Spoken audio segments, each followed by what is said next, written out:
Beethoven's Ninth Symphony. By the way, he was stone cold deaf, couldn't hear a thing. He's never heard it performed. He wrote it in the 1860s, and he's never heard it. He was stone deaf, couldn't hear a note, and such a beautiful symphony. And we had the chorus, the symphony chorus, all these voices, and four soloists to sing the solo parts. And of course, it was all in German. You have to know German, which I don't really, to understand it.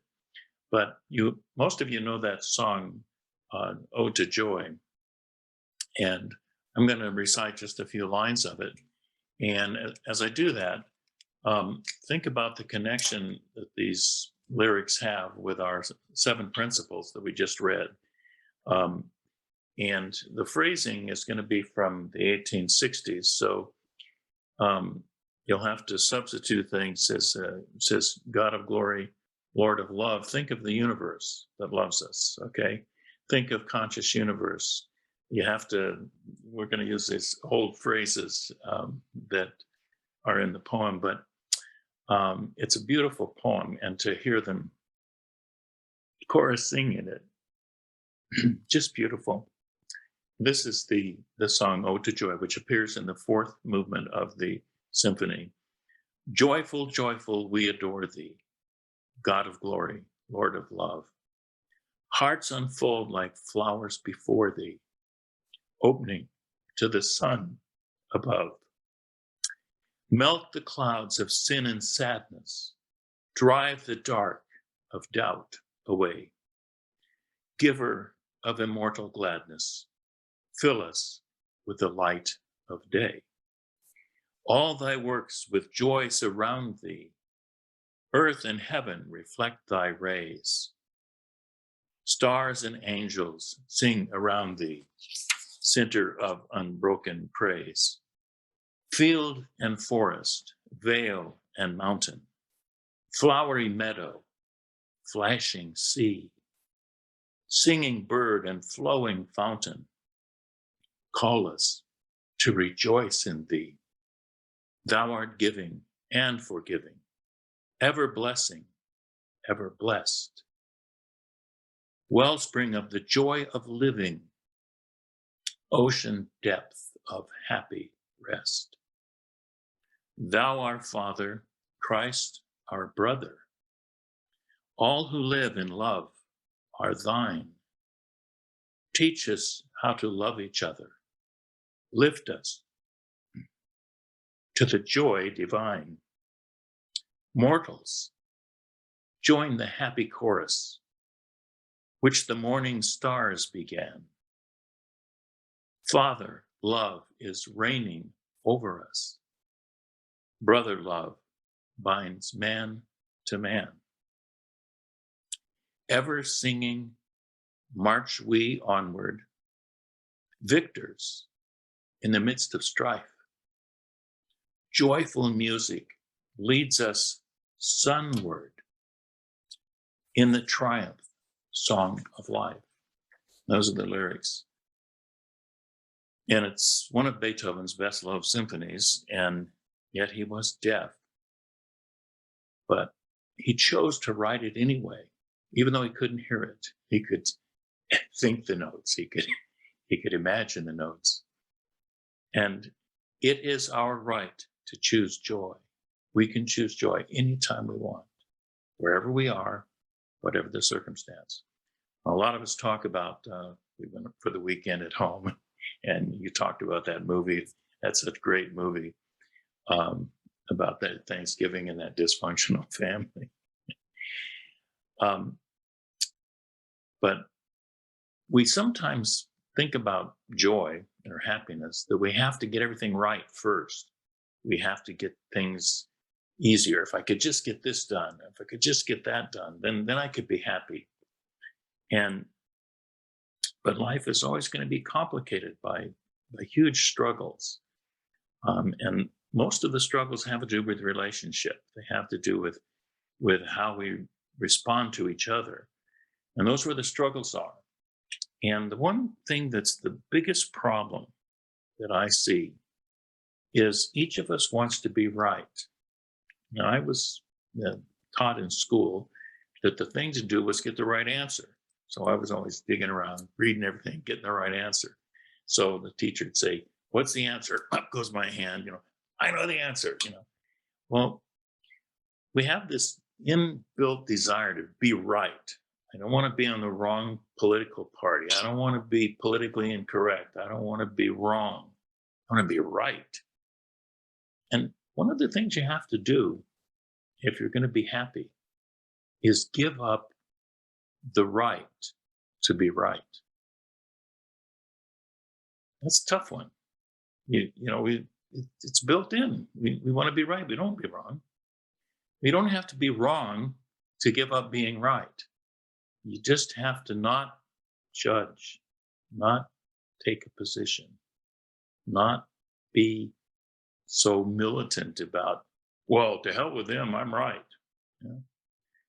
And that's what you have to do. You have to back away from that need.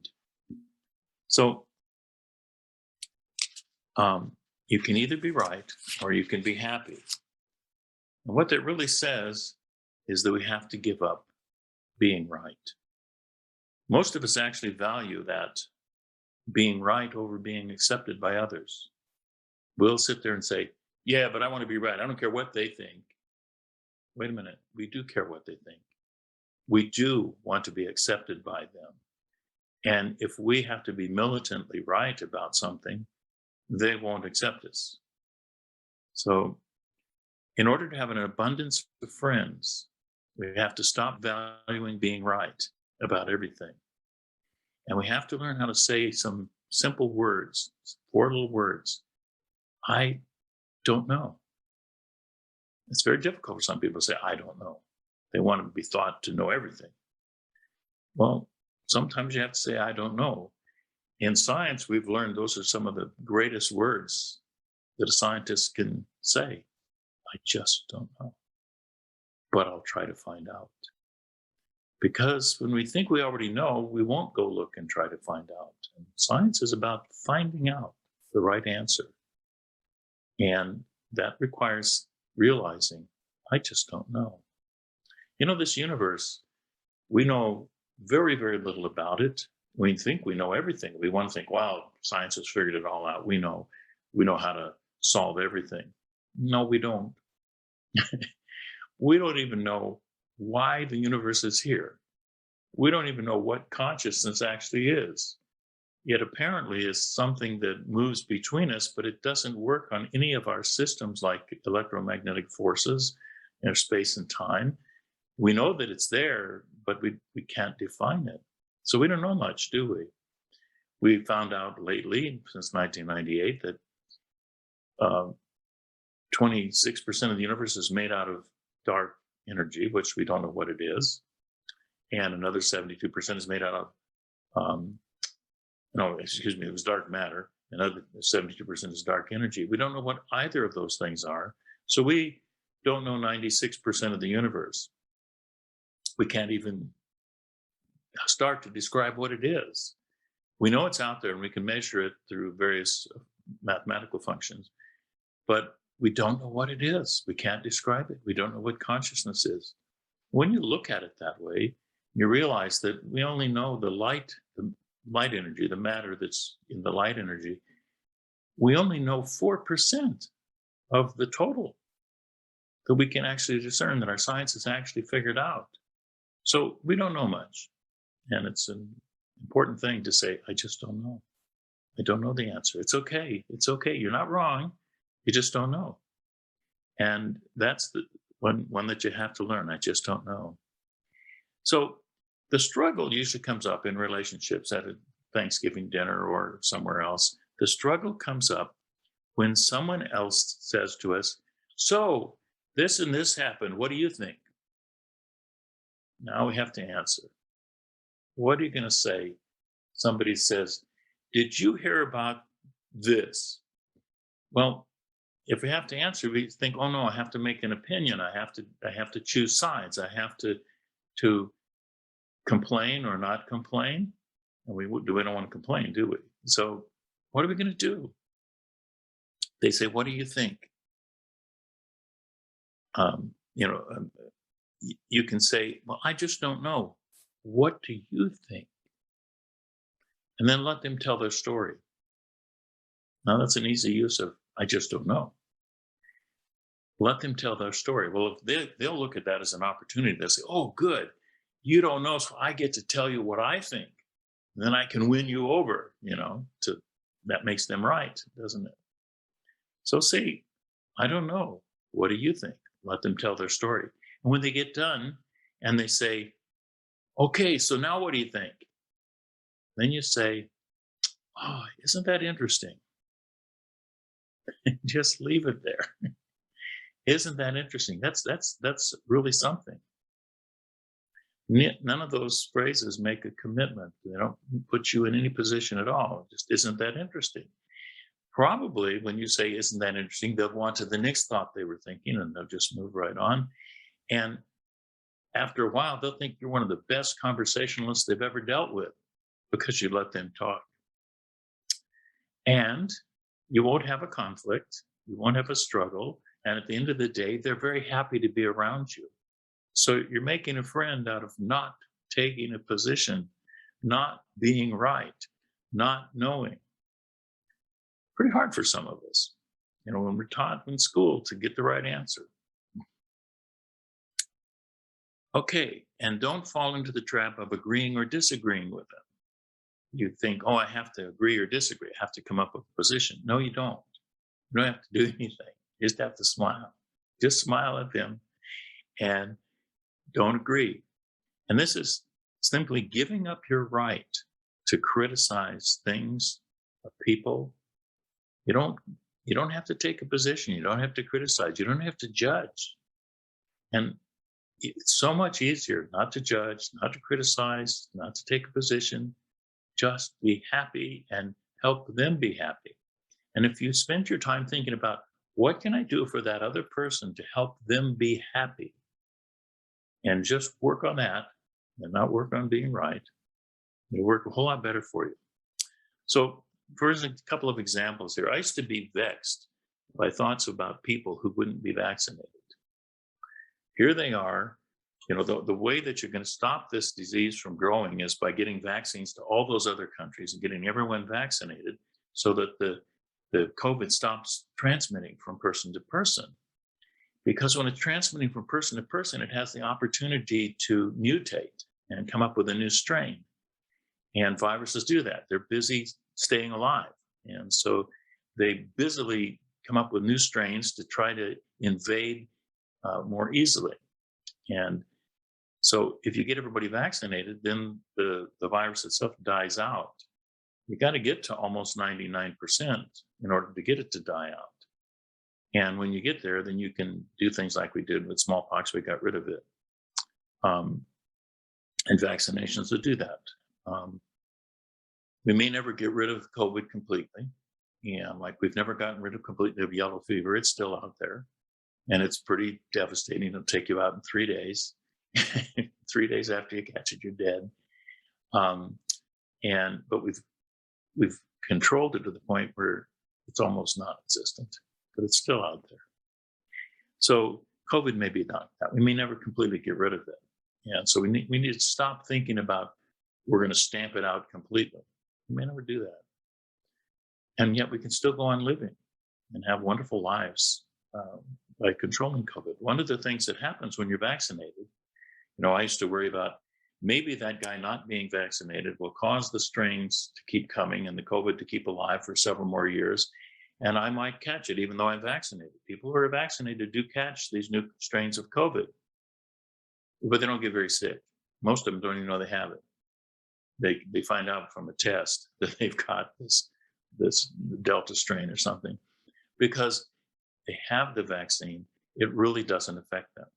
It hardly bothers them at all. And most of them are totally asymptomatic. They have no symptoms.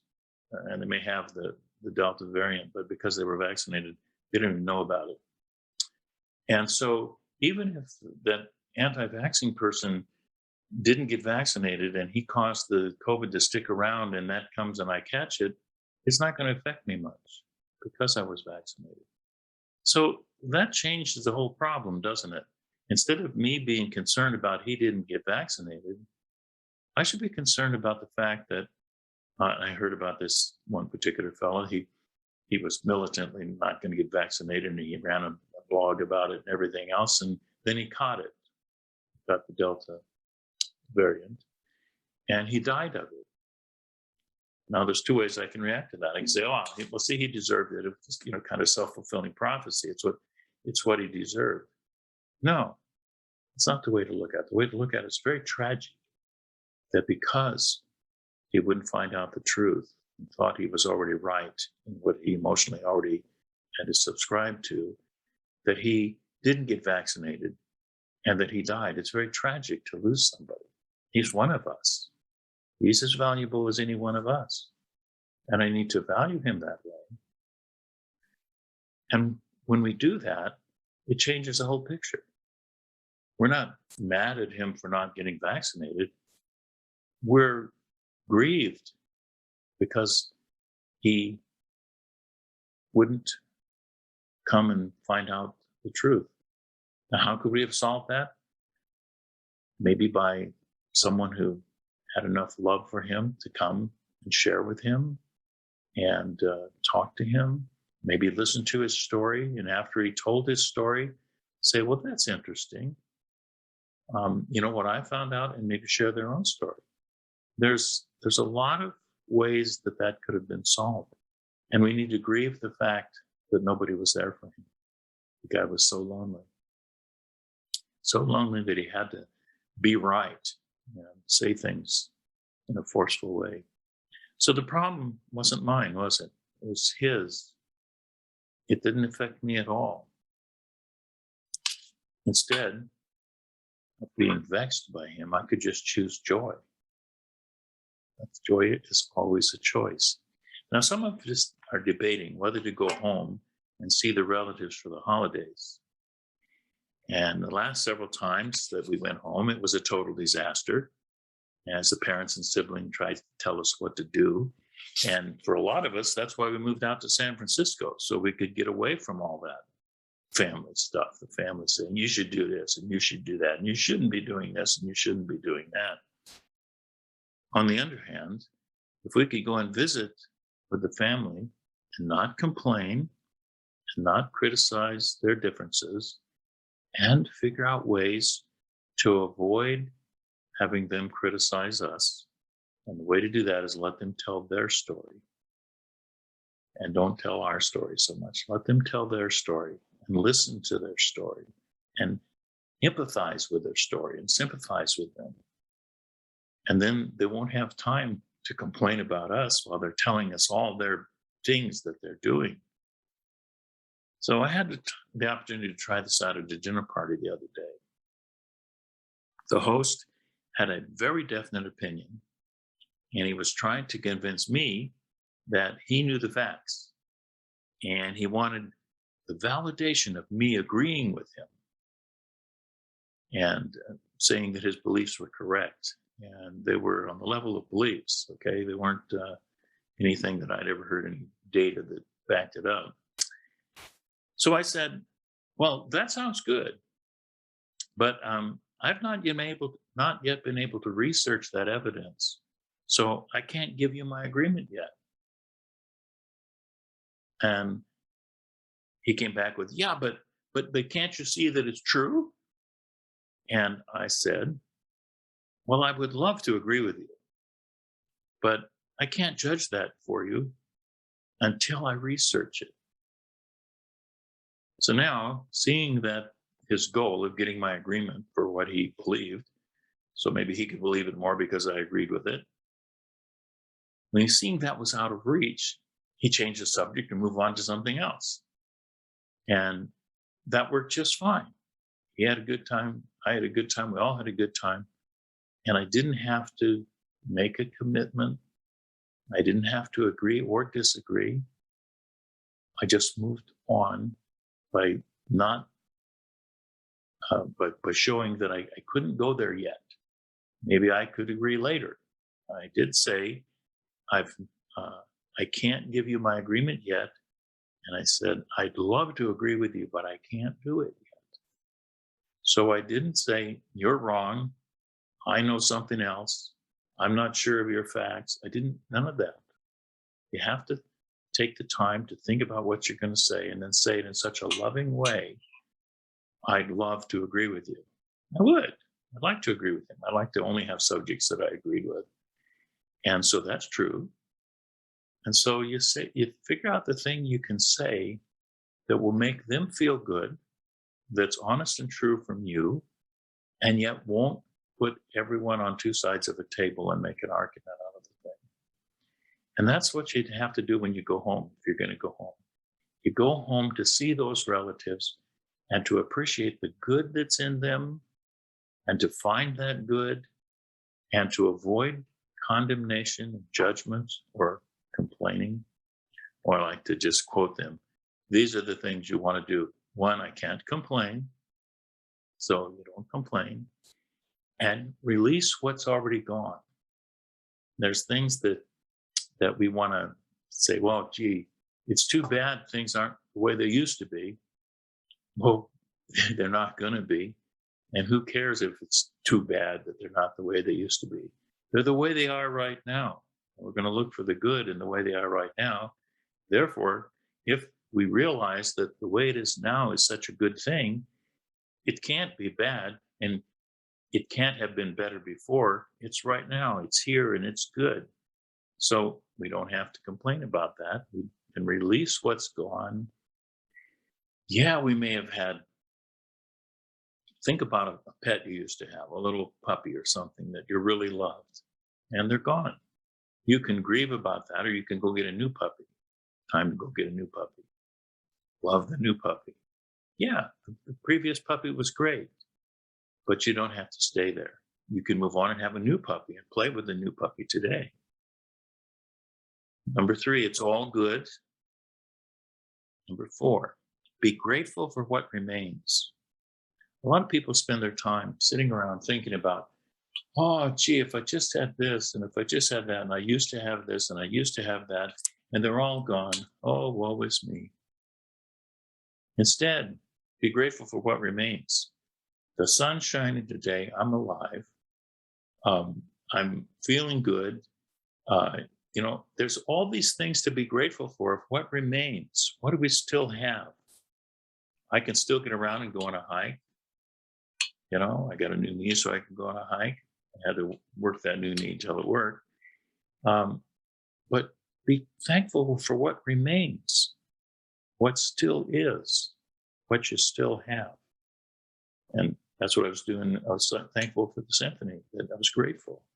So you have to be grateful for what remains. I was grateful that we could do that again, that wonderful place still exists, and that all those people come together and play those instruments exactly the note they need to play in exactly the right time, 100 of them. And then all those singers, all those chorus people coming exactly at the right tone, at exactly the right moment. And all the practice that goes into that. A lot of that chorus are volunteers. They don't even get paid for being there. They're just volunteers that want to sing. And they're very good singers. I mean, they have to do auditions and everything else to be in it, and yet they don't get paid for it. So all of this lovely stuff happening in Davies Hall there. And finally, number 5, which wolf do you choose to feed? There's 2 wolves. In every situation, every moment of every day, you have to choose. Choose joy, choose happiness, choose love. Choose those good things. Give up being right. Give up complaining.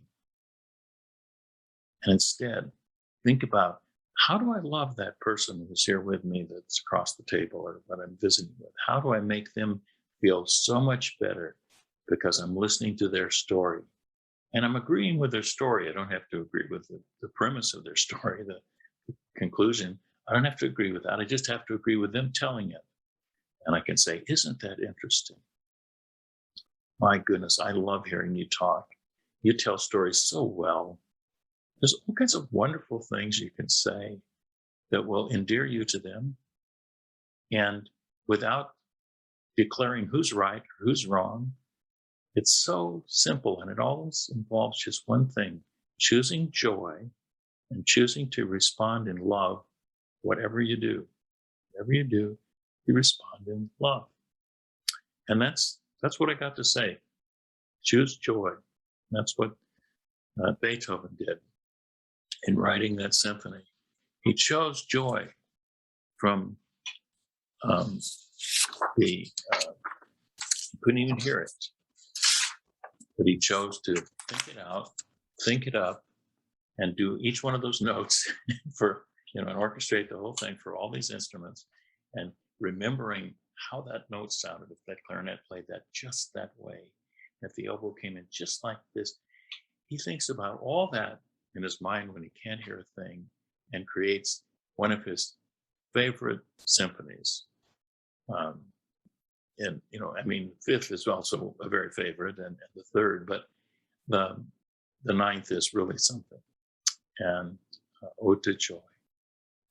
So you have the opportunity every day to choose joy. And if you decide to go and see family, choose to give up the right to be right, and choose to bring love to that other person. And a lot of it is how you respond. It's your reaction. And so make sure your reactions are all done in love. If they're done in love, then you'll say things like, "Gosh, I love hearing you talk." Instead of agreeing or disagreeing. "Gosh, I love hearing you talk." That's so wonderful, and yet non-committal. You didn't say you liked their story or otherwise. You just love to hear them talk. And you can think up these ways to say these things. It's all about having a smile on your face, love in your heart, and choosing which wolf are you going to feed. That's what I got to tell you. So I'm going to leave it there.